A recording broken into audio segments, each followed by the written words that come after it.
bit bad, better fill it up. I don't never take a day off. Fight, yeah, kill it up. Hard work, yeah, pay off. Everybody saying I'm the man. Yeah, it's time to get the cake. What up, good people? Looky.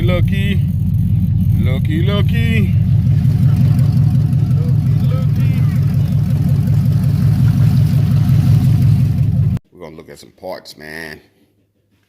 Look at some parts. Blanco. I do have to pull the engine back out and paint it orange. I don't like an orange engine, but I'll paint it orange. And I've done a lot of looking and searching and homeworking. So there is a way to run the factory truck AC compressor without notching the frame. We're going to find that out because I'm going to try it. But there we've got our boost reference regulator, coolant reservoir tank, fuel rails. Of course, these parts are, we're going to look at the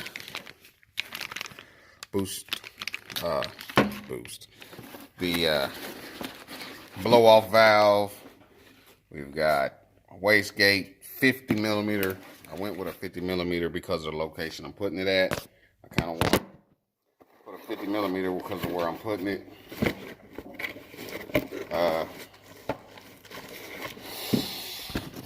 So I'm not mad about that.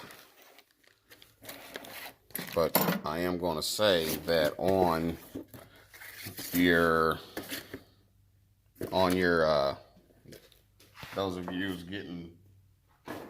that are getting these wastegates, this area right here calls for a fire ring. The reason I say that, there's an opening you can see through there. See my hand? Without that fire ring, this is not it. That's not it. Without that fire ring, here it is. You will more than likely not build boost. So, and that's not it. This is it. I'm sorry. I had it backwards. There. It's called a fire ring. You have to have that dude in there or you're not going to build boost.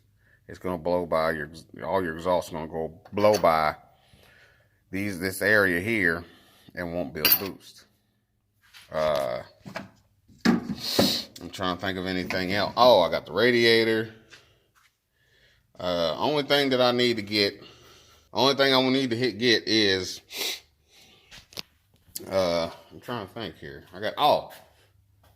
Here's my fuel rails, anodized blue. Anodized blue fuel rails. Gonna sit up here all nice and pretty. Then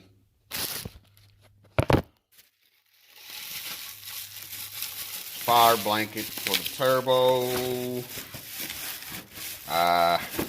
We should be golden, man. We really should. The 80E. I had a mishap with the 80E. And that 96 model? No, 99 model. What am I thinking here? Oh, man. Daggone it. I just can't win, fellas. I did something silly again. I sure did. Alright. So, come tomorrow, we should have an orange engine. Not sure about what I'm gonna do with the water pump still yet, as far as color wise. Something else I'm gonna do different as far as the turbo drain return. I don't really want to drill a hole in this tank or in the front plate because it's all together. They do make a a transfer pump. I'm considering doing the transfer pump, and to be able to transfer the oil from the turbo back in the top of the motor. I don't know if that's a good thing or a bad thing, being that the oil from the turbo is going to be way hotter, but you know, I could run it through a cooler and all that, but I don't want to keep running a bunch of different joints, because that's where leaks start to happen. So I don't want to do that. But Blanco's great, bust wide open on y'all, man. Wide freaking open. It is. I should have the harness tied up, loose, you know, to the point to where I could say, yeah, on that. I think I'm going to set him right here. I'm going to set the ECM right here. You know, and this is all a build with AC, trying not to have to deal with fighting locations of being able to remove your spark plugs. This side here, we're going to get a Trailblazer SS throttle, or Trailblazer SS exhaust manifold down, crossover, come up into the log manifold, and then from the log manifold into the turbo, out of the turbo. This is where the trick's going to be. I'm going to have to run that exhaust down and back under the car somehow. You know what I mean? It's going to be tight. As long as I put some header wrap on it, I think I'll be fine. That's the thing. I'm going to try to get this engine as far forward as possible. Reason I say that is because it's going to give me that much more clearance to run that AC. I looked at several different setups. I don't want the AC running over here up top mount because of the location of the turbo. I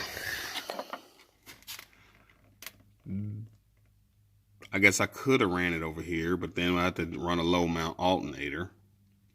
And then we run into issues possibly hitting the steering linkage, you know, plus we got power steering pump. You know, there's a whole bunch of things there that we have to make sure that we're going to clear. That's the problem. That's the thing with these builds, man. You know, it's okay, you can go buy a kit, bolt it on, and it'll work. But I'm going to tell you, there's a quirk somewhere. There is an advantage to having a kit to bolt on and go. And there's got to be a disadvantage too somewhere. I ran into that on the Stealth. The advantage was bolt on, go. The disadvantage is maintenance. That's the disadvantage. Inner and outer tie rods, upper and lower ball joints. Then we got some coil springs going in the back. So this thing's about to be lit, as my man would say. Y'all keep watching. Subscribe. And like. Man, look at this car, man. It is a clean SS Monte Carlo. And I want it to be just as clean in here. I want you to be able to pop that hood and say, wow, that looks good. That's the goal. That's the thing I'm going for. We got the Dakota Digital Dash. So all of my temp, oil pressure, alternator, all that stuff, plug and play with the right sensors. Plug and play. So that's what we're looking at. It's going to go down. It's going to happen. I'm so pumped about this build. Why? Because a G-body won't do the best I can and, you know, keep form and function on the same playing field. You know, I don't want to, just because it looks good don't mean it doesn't perform. I want it to look good and perform. So that's what I got going on. Appreciate y'all.